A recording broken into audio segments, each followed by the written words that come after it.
ഇവനേതാ? ഇവന് കണ്ണു മൂക്കുന്നില്ലേ? അത് നിന്റെ വാലാടാ പൊട്ട. ആ, ഇതെന്റെ വാല. ശരിയാണല്ലോ. മണ്ണ് തിന്ന് മണ്ണബുദ്ധിയായി ഇവൻ. എന്നെ കളിയാക്കി ചിരിക്കുന്നവരുടെ മുന്നിൽ ഒരു ദിവസമെങ്കിലും എനിക്ക് ഒരു ദിവസം ജയിക്കണം. ഇവന് വേണാവോ? ചോദിച്ചു നോക്കാം. എങ്ങോട്ടാ യാത്ര? ഭക്ഷണം തേടി പോവാ. കുറച്ച് അപ്പി എടുക്കട്ടെ. അത് നീ തന്നെ തിന്നാ മതി.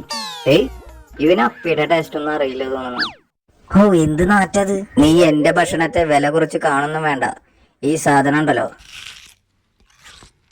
നല്ല രുചിയുണ്ട്. ആ, അതെന്ത് വേറെ ശബ്ദം? അയ്യോ,